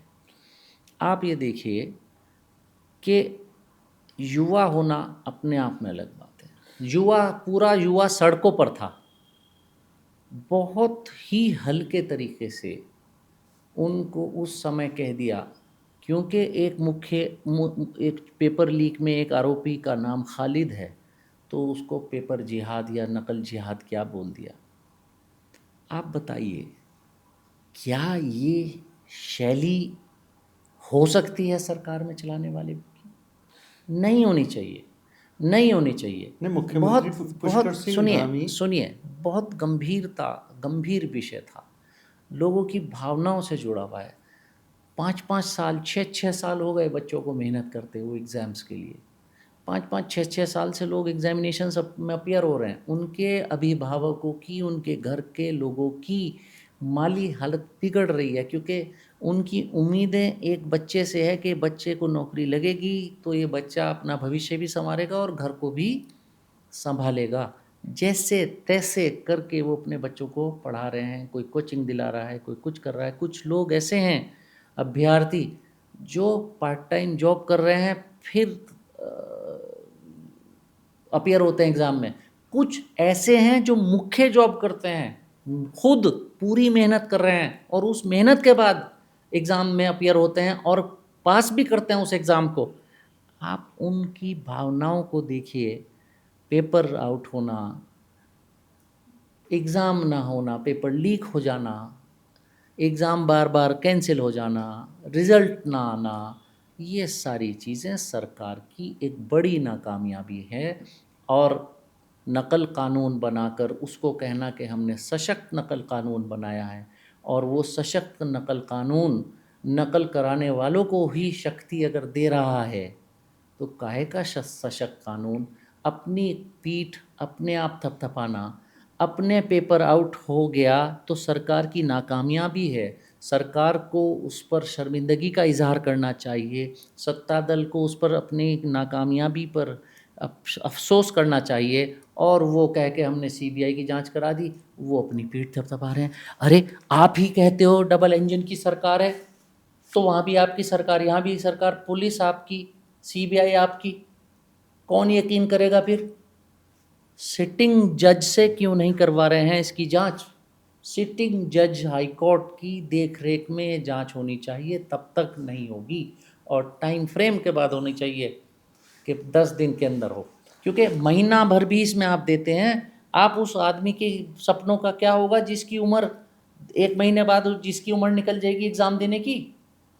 अच्छा काजी साहब, हम दूसरे मुद्दे पे आते हैं कि भारतीय जनता पार्टी की सरकार के मुख्यमंत्री पुष्कर सिंह धामी हैं। हो सकता है आपके हम उम्र हैं और आपके पुराने मित्र भी हैं। तो पुष्कर सिंह धामी जी को आप सन 2000 से 2002 से जानते हैं। उनकी कौन कौन सी बातें आपको अच्छी लगती हैं और कौन सी आपको अच्छी की परिधि में नहीं आती? मुस्कुराते अच्छा हैं, कपड़े अच्छे पहनते हैं, शक्ल सूरत खूबसूरत है, व्यवहारिक हैं, अच्छे हंस बोल कर मिलते हैं, आश्वासन बहुत अच्छा देते हैं, ये उनकी खूबियाँ हैं। व्यक्तिगत रूप से मुझे ये बातें उनकी बड़ी पसंद हैं, लेकिन मुख्यमंत्री में इससे आगे की क्वालिटीज़ होनी भी बहुत ज़रूरी हैं। धार्मिक लड़ाइयों से, धार्मिक नारों से, धार्मिक विषयों को लाने से कभी कोई लोकतंत्र नहीं पनपेगा, कोई क्षेत्र नहीं पनपेगा। उत्तराखंड हमारा प्रदेश कभी ऐसे नारों से नहीं पनपेगा। लैंड जिहाद आप कहते हैं, आपको कोई मज़ार गलत लग रहा है, कभी कोई आया कहने कि अगर कोई गलत चीज़ है तो उसको हटा दें। हाँ, जो बहुत 300 साल से एग्जिस्ट करता है तो उस पर कोई अगर अपने पेपर्स दिखाता है या बताता है, उसकी सर्वे में भी दिख जाएगा कि उसकी लखोरी ईंट की या कब कहीं की उसकी कंस्ट्रक्शन है, फिर भी आपको लगता है कि हटना चाहिए नियमों के तहत, हटा दीजिए। उसको प्रचार करके, प्रसार करके, उसको धार्मिक विषय क्रिएट करके एक देश को कि तुम्हारे लिए इसको हम तुम्हारे मज़ार को तोड़ रहे हैं, और एक तबके को दिखाकर देखो हम उसके मज़ार को तोड़ रहे हैं और हमने लैंड जिहाद मिटा दिया। इससे ना उत्तराखंड के लोगों को नौकरी मिलेगी, ना बेरोज़गारी दूर होगी, ना इससे महंगाई ख़त्म होगी, ना पलायन रुकेगा। पलायन पर चर्चा होनी बंद हो गई। आप ये बताइए, लैंड जिहाद है सरकार का बालकृष्ण साहब को ज़मीन देना, हज़ारों करोड़ की ज़मीन 15 करोड़ 15 साल के लिए देना, और उस पर उससे कहीं ज़्यादा अमाउंट का 20 या 25 करोड़ रुपए का इन्होंने लोन ले रखा है उसको समतल सही करने के लिए। उतने भी पैसे वसूल नहीं हो रहे जितना के लोन ले रखा है। इसे बोलते हैं लैंड जिहाद। लैंड जिहाद बोलते हैं सरकार की कॉस्ट पर। हरिद्वार में मेडिकल कॉलेज बना, सरकारी मेडिकल कॉलेज बना, और उसको एक प्राइवेट ट्रस्ट को आप चलाने के लिए देंगे। अरबों रुपए की संपत्ति होती है और वो संपत्ति प्राइवेट हैंड में देना, इसको बोलते हैं। और तमाम विषय ऐसे हैं जो आप कहें तो मैं बताने शुरू कर दूंगा। तमाम विषय हैं। ये होता है लैंड जिहाद, क्या प्रदेश के संसाधनों को प्राइवेट लोगों के हाथ लुटवाने को बोलेंगे, जो प्रदेश के लोगों को कोई उसका फ़ायदा नहीं होने जा रहा।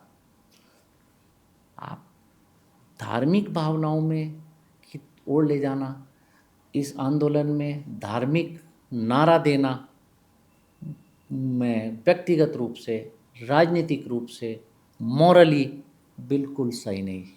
काजी साहब, आप एआईसीसी के सचिव भी हैं, यानी कि कांग्रेस की राष्ट्रीय राजनीति में भी आपका दखल है। राहुल गांधी जी आपको काफ़ी मानते हैं। तो कांग्रेस की सुपर पावर के बहुत करीब होने के बावजूद भी आपका जो विज़न है गैरसैंण को स्थायी राजधानी बनाए जाने को लेकर, मैं ख़ास तौर से कांग्रेस की स्पष्ट नीति नहीं है, स्पष्ट वक्तव्य नहीं है, फैसला नहीं लेती, तो कांग्रेस का सीधा-सीधा क्या मानना है कि गैरसैंण की स्थायी राजधानी या देहरादून, क्या विज़न है? सलीम भाई, आप 2002 से मुझको मेरे संपर्क में हैं और विधानसभा में मैं आपको 2002 से मैं आपको प्रेस गैलरी में देख रहा हूँ। आप सबसे पहले से यहाँ पर हैं, बहुत सारे पत्रकार आपके बाद के हैं। 2002 में दूसरे तीसरे विधानसभा सत्र की बात है, मैंने गैरसैंण को राजधानी बनाने के लिए व्यक्तिगत रूप से मैंने सदन में मैंने आवाज़ उठाई थी और उसके बाद फिर दीक्षित आयोग बना था। मेरा क्लियर विज़न है कि जब एक पहाड़ का प्रदेश बना है तो इसकी आत्मा गैरसैंण में बसती है।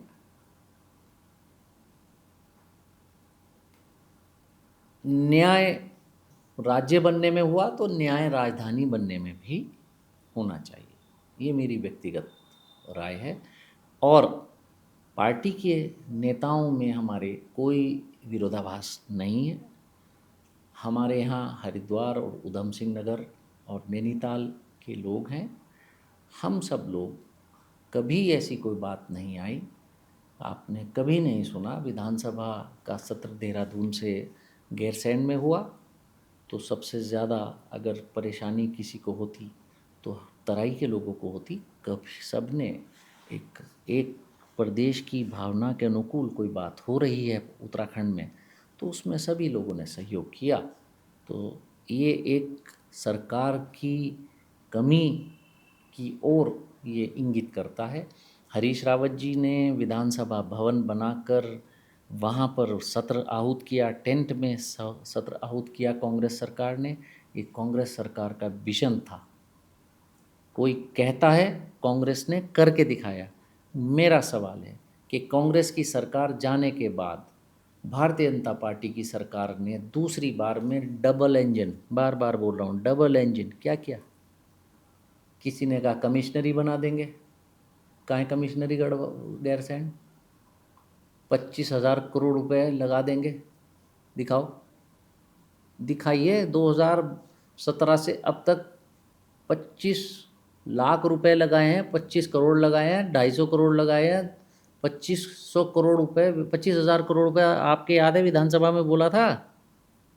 कमिश्नरी का घोषणा किसने की थी? एक ने घोषणा की, एक ने वापस ले ली। भारतीय जनता पार्टी के विजन में कमी है, ये कंफ्यूज्ड पार्टी है। इनके 3 सीएम्स हैं, रहे हैं पिछले 2017 से अब तक। तीनों सीएमओ के वक्तव्यों में विरोधाभास है। खुल के बोलें, बनाएंगे, नहीं बनाएंगे। नहीं बनाएंगे का कोई मतलब ही नहीं उठता। ना बनाने का क्यों सारे ऑफिसेज नहीं ले जा रहे? अगला 1 साल ले जाओ ना। बजट की कमी है तो डबल इंजन जब कहकर लाए थे तो डबल इंजन का फ़ायदा क्या? मेरा सवाल है, अब तक डबल इंजन का फ़ायदा क्या हुआ? क्या एक्स्ट्रा क्या मिला उत्तराखंड को? काजी साहब, राजनीति तो अपनी जगह है, इश्क भी किया कभी किसी से? किससे और किससे किया? दर्शकों के साथ में शेयर कीजिए। जिससे किया उससे शादी हुई है। इसकी शुरुआत कैसे हुई थी? है कैसे शुरुआत हुई थी? कब? हमारे फादर ने मेरी अरेंज है, अरेंज, फिर 4 साल हमारी एंगेजमेंट रही, फिर मैं एमएलए इलेक्ट हुआ।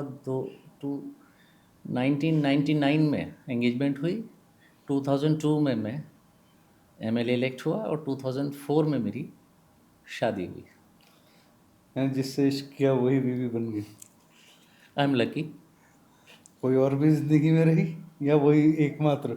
नहीं, बस मैं कह रहा हूँ ना, आई एम लकी। नहीं, उत्तराखंड में नेताओं में 2-2 3-3 बीवियां रखने का क्रेज है।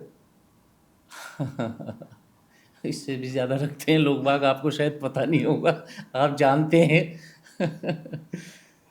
अच्छा काजी साहब, एक बात बताइए, एमएलए बनने के बाद में कभी आपको डांट पड़ी, फटकार पड़ी, वो भी अपने वालिद से या घर वालों से, कि दुनिया तो एमएलए कह रही है, विधायक जी कह रही है, और आपको घर में आके डांट पड़ती हो? अगर डांट पड़ी तो किन किन मुद्दों पे डांट पड़ी? मेरे फादर से तो पड़ जाती थी, अक्सर पड़ती थी। मेरी माँ से मुझको, मम्मी से मुझे पड़ती थी। अभी मेरी एक बड़ी बहन है, एक छोटी बहन है। तो दोनों बड़ी बहन, मेरी बड़ी बहन है, वो आज भी अभी भी मतलब किसी भी टाइम मुझे गज़ कर देती है। मेरी छोटी बहन है, वो भी कल शाम उसने मुझको 15 मिनट खूब ढंग से लताड़ा। फिर सुबह उसके मेरे पास इतने मैसेज थे। तो आपका कोई ऐसा सपना? मेरे एक इंटरेस्टिंग और इसमें सुनाता हूँ। मेरे फादर के साथी थे चचा ज़मींदार खां। 2012 का चुनाव में हार गया। तो मैं जब चुनाव हारा, लोगों ने बड़ी मेरे से सहानुभूति, हार गए, अपनी टीम कहती है कोई बात नहीं फिर देखेंगे, हार गए। तो उन्होंने मुझे फ़ोन किया, मेरे पास आओ मुझसे मिलने। मैं चला गया, बैठा, मैंने सोचा शायद हिम्मत बनाएंगे।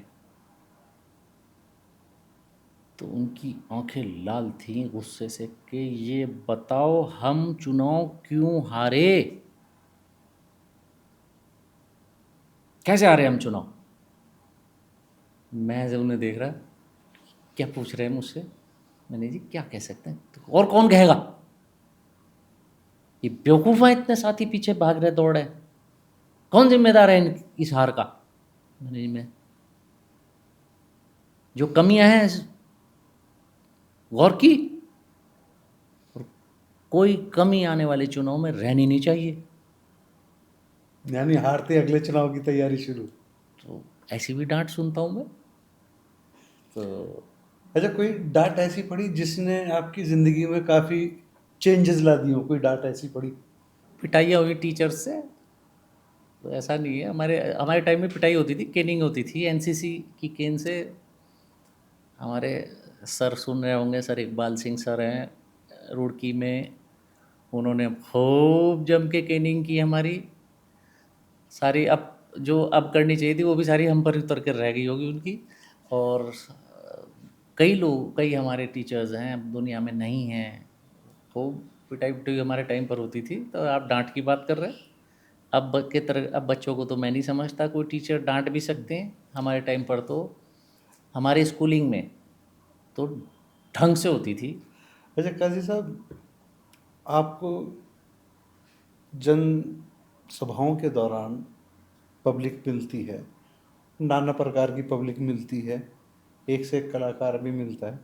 कभी ऐसा हुआ कि जब आप मंच पे हों और सामने से कोई अजीबो गरीब डिमांड आ गई हो और हंसी का माहौल बन गया हो? ऐसा तो अक्सर होता रहता है मंगलौर में। मंगलौर का मिजाज तो खासकर ऐसा है कि वहाँ अगर आप कोई सीरियस इश्यूज़ पर बोलना शुरू करो तो बहुत सीरियस को वो लाइट मोड में ले आते हैं वहाँ की पब्लिक।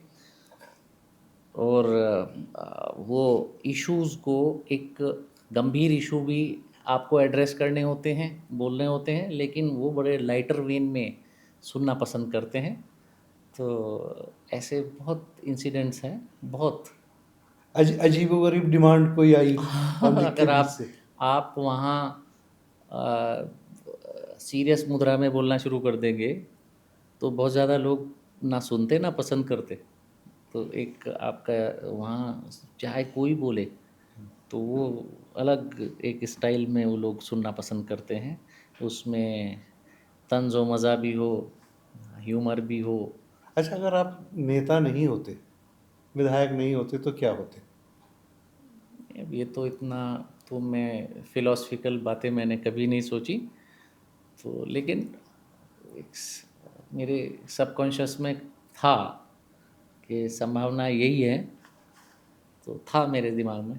मेरा एक दोस्त है अभी मेरे यहाँ सकौती गांव में, संजय चौधरी। वो मुझको मेरे क्लासमेट, मैं 7th क्लास में, वो मुझको विधायक जी बोला करता था, बल्कि मैं कहता था, मैंने कहा कई बात पर बस कहता था कर लेगा, आज नहीं कल को तो होना ही है। तो 7th क्लास में मुझको विधायक जी कहता था। आप चाहते हैं कि आपके बच्चे भी राजनीति में आए, आपका बेटा भी राजनीति में आए? चीज़ें बहुत बदल गई, और लोगों की सोच, लोगों का मिजाज, और बहुत चीज़ें अब अलग हटकर हैं। और मैं अपने बेटे के बारे में, मेरी बेटी के बारे में, उन्होंने कौन सा सिलेबस, कौन सा कोर्स वो ले रहे हैं, किस प्रोफेशन में वो जाना चाहते हैं, मैंने कभी उनको फोर्स नहीं किया। जो चीज़ उन्होंने चूज़ की, मैंने उनको फ्री हैं, हमारे घर में कोई इस तरह की बात नहीं। और रहा सवाल इसका कि अगर उसमें गट्स होंगे, कैपेबिलिटी होगी, तो आए, और अगर उसमें गट्स और कैपेबिलिटी नहीं होगी तो आज की तारीख में कभी कोई ऐसे नहीं कह सकता कि जी मैं अपने बेटे को मैं जनता पर मुसल्लत कर दूं। आप इसी स्टेट में कितने ही लोग ऐसे हैं जो अपने बेटों को लॉन्च करने के लिए परेशान रहे हैं, और वो लॉन्चिंग में उनको बड़े बड़े नाम होने के बाद भी दिक्कत आई है। तो ऐसा नहीं है कि आप इम्पोज नहीं कर सकते, अगर आप उसमें गट्स होंगे तो ठीक है, और नहीं होंगे तो इट्स इज चॉइस, और मंगलौर की चॉइस, दोनों की चॉइस। आप राजनीति में अपने पापा के कहने पर आए, अपने वालिद के कहने पर आए, या विरासत के तौर पे शिफ्ट नहीं, किया? मुझे अच्छा लगता था, मुझे मज़ा आता था, मैं इंजॉय करता था, और मैं इस काम को पसंद करता था, और आज भी मैं अपने काम को पसंद करता हूँ। मैं ऐसे में बच कर नहीं चीज़ों से भागता, जो भी, चाहे ट्रैवलिंग कितनी करनी पड़े या मुझको कितना ही चीज़ों के लिए एफ़र्ट्स करनी पड़े। रहा सवाल, अ, कोई उन्होंने मुझे कभी इम्पोज़ नहीं किया। बीइंग ए पॉलिटिशियन, पॉलिटिशियंस की कौन सी बात आपको अच्छी नहीं लगती?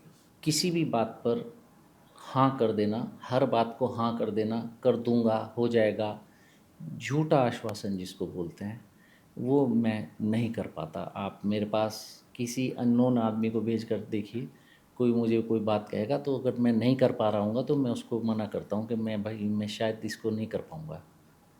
तो मुझको वो अच्छा नहीं लगता कि मैं किसी को गलत उम्मीद बनवाऊँ कि भाई ये हाँ, हाँ मैं कर दूँगा, हाँ, हाँ मैं कर दूँगा। ये हाँ, हाँ मैं कर दूँगा वाला एटीट्यूड मैं पसंद नहीं करता। अच्छा, राहुल गांधी जी, नरेंद्र मोदी जी, अटल बिहारी वाजपेयी जी, कलाम साहब, इन शख्सियतों में क्या क्या ख़ास चीज़ें आप ऑब्ज़र्व करते हैं?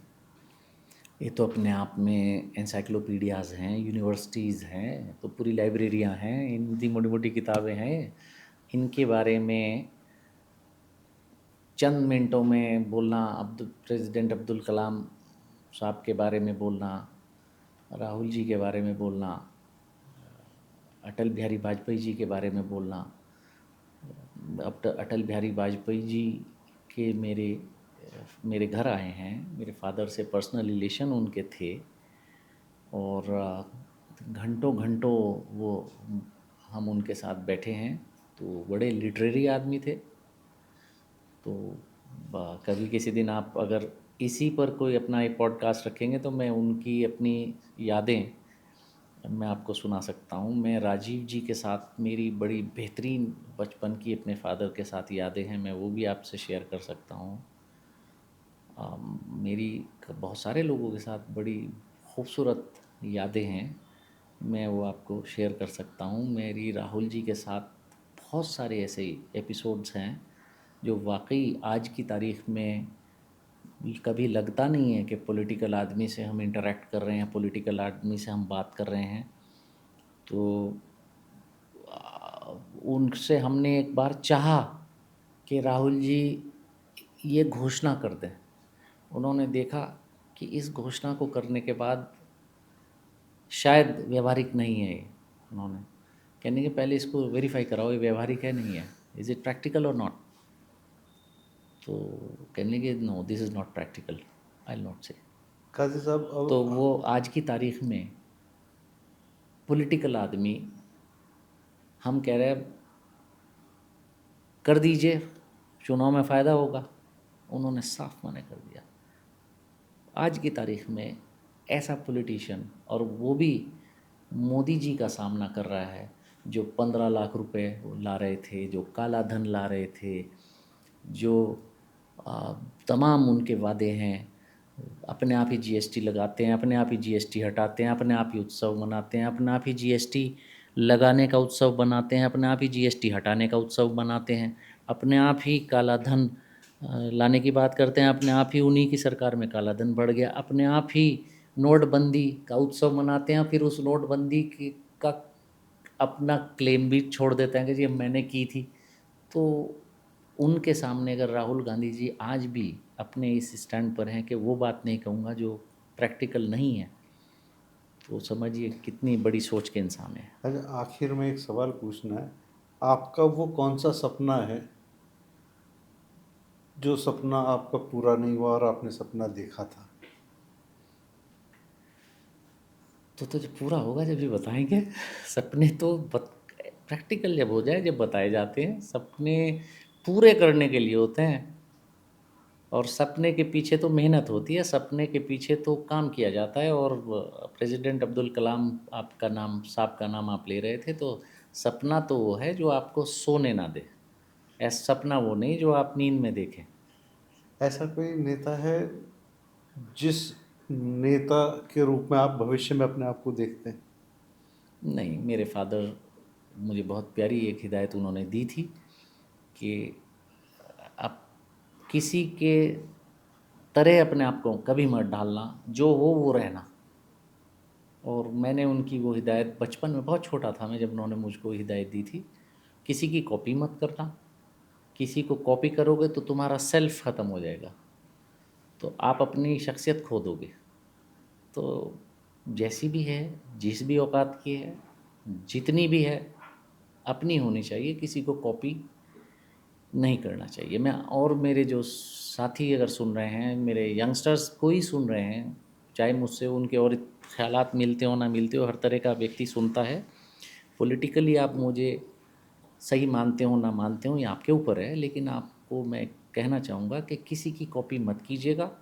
अपना सेल्फ, अपना, अपनी व्यक्तित्व को, अपने आप को रखिए। कॉपी करेंगे तो आपका व्यक्तित्व खराब हो जाएगा। आप कॉपी करके, उस व्यक्तित्व की कॉपी करके अपने आप को उसमें ढाल नहीं पाएंगे, आपका अपना खराब हो जाएगा। आखिर में एक सवाल है कि 2027 की क्या तैयारी है, क्या दावा है, क्या सोच है, क्या विज़न है?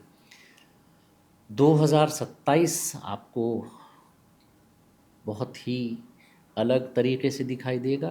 कांग्रेस की एक बड़ी जीत आपको उत्तराखंड में दिखाई देगी।